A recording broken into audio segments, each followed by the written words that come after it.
Hi, good morning everyone. I'm really delighted to be standing in front of you. I want to spend the next 20 minutes talking to you about the crypto economy, but I thought it would be helpful if I just start with a bit of my background, so that way you have some context on why this industry matters. I graduated from Wharton in '91, and in 1991, Dean Palmer had told our graduating class that you need to create your career every 5 years. And I've been working for 25 years, and unfortunately, I've actually had the same job for 25 years, so I didn't listen to him. I've been doing research, and I've worked at various firms. I started off at Kidder Peabody, then Salomon Brothers, then JP Morgan, and in just the last 3 years, started my own research business. Now, the reason I'm telling you this is research is a pretty unique business. Number one, we work for our clients. We don't manage capital, we don't invest capital, our clients own our business. But it's also built on trust. And that trust is important. I still have clients who've been with me since 1993. I might have bankrupted them 5 times, but they're still paying me. But the reason they've followed me all these years is that there's 3 foundations to our work. The first is we do analysis, not opinions. So the presentation I'm going to give you really just provides some analytical framework, and you can form your own opinions about what that means. The second is we tend to focus on things that we can see a mile away. So we're long-term oriented, or as you say, we're long-term greedy. So we don't try to find things that are only going to work for 2 years. We try to find things that could even last up to a generation. And the third is we are often contrarian. And I think crypto assets has been a remarkably contrarian field. I've never seen our clients disagree with us so strongly on this. And I think part of this has to do with the fact that the formation of capital around crypto just hasn't followed past cycles. Cryptocurrencies like Bitcoin essentially needed $0 to start, so it didn't start with a venture capital or a private equity investment, and it didn't go public to raise more money. And I think because it actually has gone under the radar, it's created a lot of controversy. So there's 4 topics I want to speak to you about with regard to crypto assets. The first is really the idea of digital trust and why digital trust is important today. The second is that this is very largely a millennial phenomenon. So we have to keep in mind that the generation that is going to drive this asset as an asset class isn't really us and the people in the audience. It's really going to be our kids or those who are millennials today. The third is, I think crypto has already established itself as an asset class. So even if you don't think it's pertinent to your area of focus today, it's emerging as an asset class, and I can show you how its penetration of various financial channels is so small that this is, I think, in the earliest stages. And finally, I just want to show you 3 reasons why I think Wall Street is going to care. And remember, if Wall Street dedicates resources to this space, it's going to blossom and flourish and become a very important financial market channel. So these are the 4 topics I want to start with. Now, on trust, we tend to be very confident about the financial system in the US because, it works fairly well. But in a world that's increasingly digital, and if you look at the 5 largest technology stocks in the S&P 500, they're essentially all native digital businesses. Digital trust is increasingly important. The second innovation that's taking place today with blockchain, and the video covered that, is decentralization. And as we move towards a decentralized world, the question you have to ask is, does money have to be native in paper, or could we have a native digital currency? And the third is, I think we're starting to see a trend towards tokenization, or assets in the real world become native digital, and again, digital trust becomes important. Now, to give you an example of why centralized trust systems aren't working well, consider, you may not be aware of some of the high-profile incidents in the past year, but the Malaysian Central Bank recently wired $50 million to a hacker not realizing that this was a fake entity. So we know that centralized systems aren't necessarily working well in a native digital world. But let's look at how people look at trust in terms of government, because monetary systems are reliant on trust. This is a Pew Research survey, and the question they asked is, do you trust the government to do the right thing? The level of trust in the government is at the lowest levels in 50 years. So never has the average person more mistrusted the government. And again, monetary systems are very reliant on individuals trusting their government. But this is a bigger problem outside the US. This same survey question was asked outside the US, and the shaded area are the countries that trust their governments even less than the US. So we're looking at countries like Brazil, Argentina, South Korea, Italy, Greece. Not surprisingly, these are the countries where digital currency development is flourishing. So there is a very high correlation between the lack of trust in their government and the blossoming of digital currencies. And again, what we have to keep in mind, we're in the US, so the dollar, we're comfortable with the dollar being the default currency. Outside the US, many people would rather not have things denominated in dollars. Well, what about millennials? This is a Facebook survey done in 2016, and they asked millennials, do you trust banks? 92% of millennials don't trust banks. Now, part of that is the financial crisis. They saw their parents lose their homes. But it just shows you that millennials generally don't have trust in centralized systems. So again, I think one of the key themes and why it's happening today for blockchain is the idea that blockchain is creating digital scarcity and native digital trust. That trust doesn't exist in existing systems today. But I think a more important phenomenon, and I think something that is increasingly going to be studied, is how important the millennials are to financial systems. So we know millennials are a big cohort, and it's been important to advertising. But let me just sort of size this for you. Millennials are someone born between 1981 and 2000. And that's roughly 96 million people. That is the largest single generation ever in history. It dwarfs the baby boomers, which peaked at around 80 million. And in fact, Gen X, which is my generation, is so small that statistically, and I'll show you some charts, we actually barely move the economic needle. And in some ways, that's the reason why economic growth has stagnated for the last 10 years. So why do millennials matter? Well, I think it's important for every generation to understand that they need to look at the world, if they're going to understand millennials, through 20-year-old eyes. And so I have an illustration here. For boomers, when boomers were in their 20s, they were Tom Hanks in that first picture. Okay, and that's from Bosom Buddies, or one of the photos. And as you can see, Tom Hanks has aged really gracefully, but he is no longer Buffy. And Gen X, in their 20s, was Leonardo DiCaprio from Titanic. I was going to try to pick like a rock band, but rockers all look the same. They just got wrinkly, but they got the same hair. So you can see Leonardo DiCaprio again. In his 20s, that's what he looked like, but today he's, again, a distinguished gentleman. And so what does a millennial in their 20s look like today? The midpoint I tried to pick was Justin Bieber, because he's in that spectrum of where sort of the cohort of millennials sit today. So the reality is, if you want to understand a millennial, you have to think what you were like when Bosom Buddies was on TV and you were 20. Okay, so you really have to rewind the clock.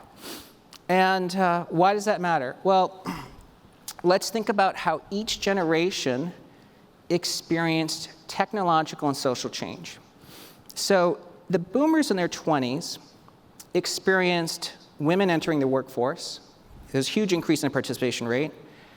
The creation of mail order catalogs beyond Sears, so like Spiegel, et cetera, and Eddie Bauer, and remember all those catalogs?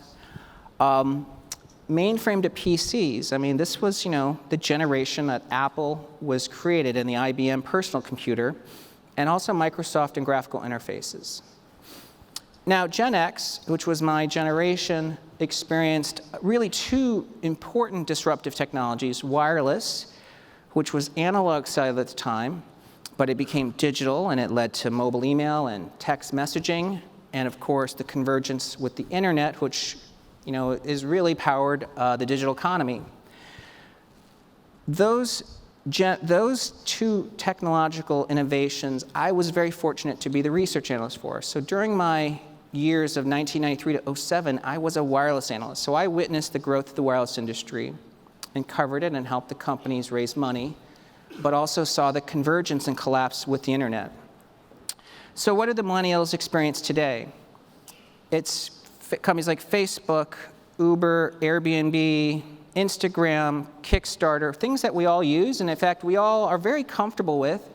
But I'll tell you, if someone had told you in 1990 that there would be a $500 billion market cap company that would be simply you sharing your information with other people, and they would charge you no money, everybody in 1990 would say that's a failure. But that's obviously the Facebook model. So clearly, social media is a millennial story. But here's some other things on that list, as you notice. Blockchain is a millennial story. And I'll explain why I think that if millennials adopt this the way we think they are, this is not the internet bubble.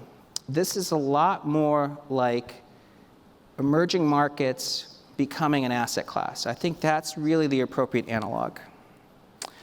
Okay, so let's just do a baby boomer illustration, just to understand why I think generational moves last more than 10 years. This chart is the Japanese stock market, the topics, from 1950 to 72.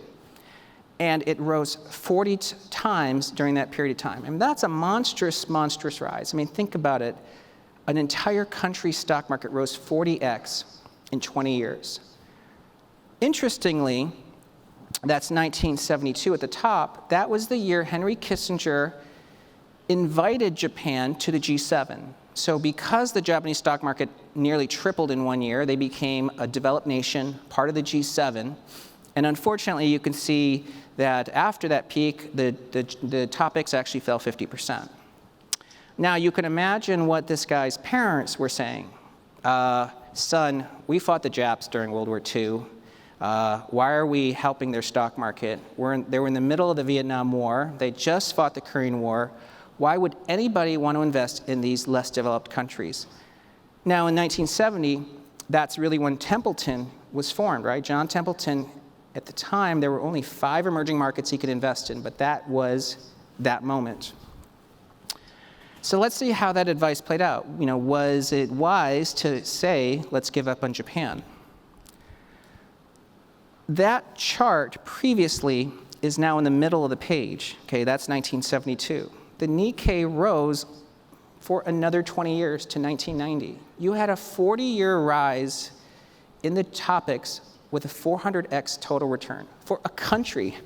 This is not, a 25-cent stock. This is the entire country's stock market cap.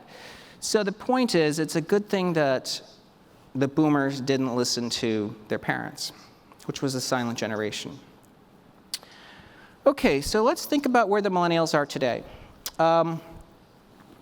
The average millennial is 26, which means they're already starting to drink and they started to buy cars. And we've known that they've already transformed the alcohol market, right? There's a preference for whiskey over beer.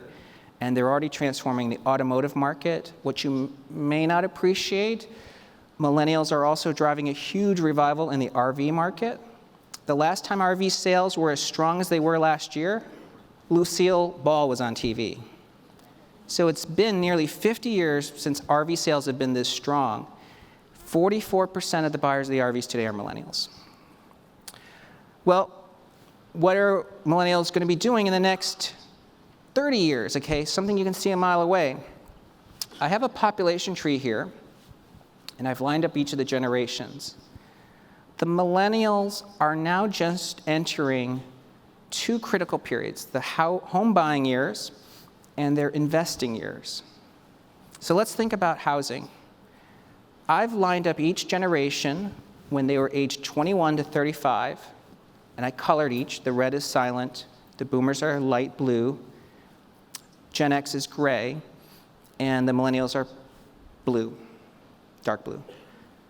Housing starts have peaked with every generation's peak cohort size. This tells us housing is going to likely boom through 2030. So stay long housing, I guess, right? It's really bullish. But let's talk about investment years. Savings flow, okay, so the investment pool of prime income age earners is running about $1 trillion a year today, okay? So every year there's $1 trillion that the people aged 35 to 60 allocate, and today it's dominated by boomers and Gen X. But the millennials are now just entering these prime income years. So what did the silent generation do when they dominated the prime savings flow? They actually bought gold. Gold was $40 when we went off the gold standard in 1971. It was the first time individuals could buy gold. And when the silent generation cohort peaked, gold was $600, a 15x in a decade, just by a single generation buying gold. The boomers, we know, bought equities. What was the first year the boomers turned age 35? 1982. That shaded blue area is their first boomers to the peak size of the cohort, 1982 to 99.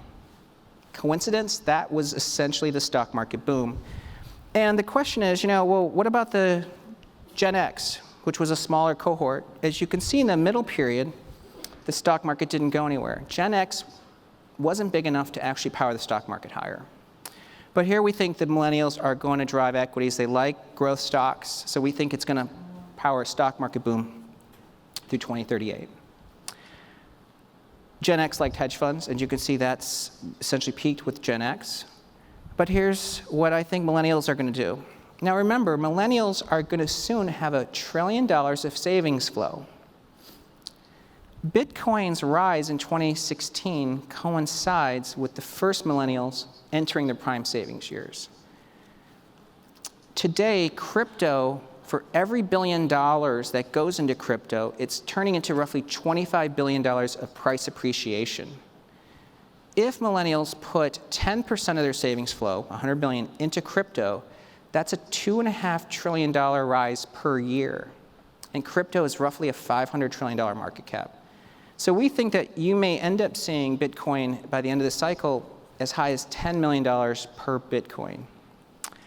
Okay, so I'm going to just walk you through why crypto is an asset class.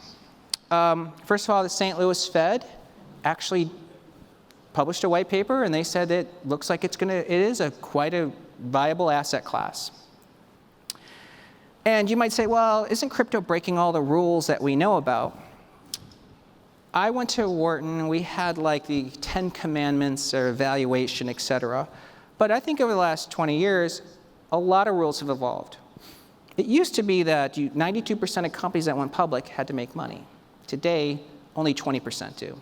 We've already broken that rule. Private equity used to only be 1/3 of the public market. Private equity now is 84% of the public market. It may possibly be that in a few years, private equity is bigger than the public market. Bonds used to pay income. 80% of bonds in Germany have a negative interest rate. So I think rules have already evolved. And just to give you some perspective, in the S&P today, 77% of the value of the S&P is intangible. It is not, if you liquidated the S&P today, you'd only get 20 cents on the dollar. The value of most major brands today is built on trust. So here's where we come to store value. People think gold is the only store of value out there. We've published a piece earlier this month that really looked at what's the true store value. People use store value. Gold is one generation store value, but it's including collectible art, real estate, negative interest rate government bonds, and collectibles. That's a $280 trillion market is used today to basically park money, excluding financial assets. Bitcoin's $200 billion. If Bitcoin ends up just being 1% of the store of value in the future, it's $150,000 per coin. So again, from a mile away, I can see this value transfer towards Bitcoin and cryptocurrencies. So now let me jump to why Wall Street is going to care. So there's 3 reasons Wall Street's going to care. The first is there's a lot of money being made in the crypto space. The biggest exchange for trading financial assets today is ICE, Intercontinental Exchange. They own the NYSE, NASDAQ, and they're global. Thousands and thousands of securities traded. They made $1.6 billion last year. We estimate Coinbase could make $600 million this year. It's a cryptocurrency exchange, only has 4 currencies on it, and it's about 3% of global trading. In 18 months, Coinbase may be more profitable than ICE,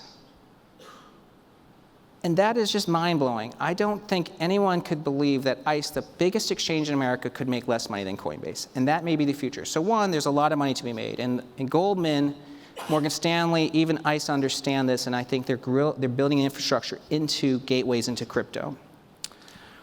The second is that the crypto market is already large. It's $500 billion today. It would rank as the 20th largest country.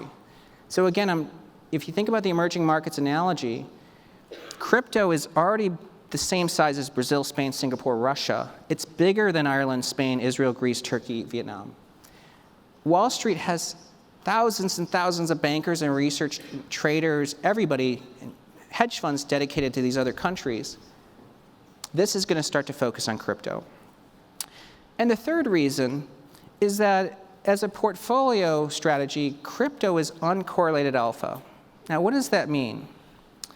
Take a look at this. If you look at each of those lines at the top, that represents the correlation of Bitcoin to stocks, which is blue, to bonds, which are red, gold, which is gold, and hedge funds, which is light blue. Bitcoin and crypto are uncorrelated to other markets right now. It is uncorrelated. That is almost a holy grail for portfolio allocation. And to understand why this matters, the bottom line on that chart is if you had a typical 60-40 bond equity portfolio. The line just above it is if you put 2% into Bitcoin. Your returns would have gone from 6% to 8%. And your drawdown would have actually been smaller, and your annualized vol is lower. Bitcoin reduces your portfolio volatility, believe it or not. And the top chart, that blue one where it went stratospheric, is a 5% allocation. So what we're saying is you don't need to bet your firm on crypto to see uncorrelated alpha. So with that, I want to just thank you all. We would be glad to share you with slides if you'd like it. Thank you very much.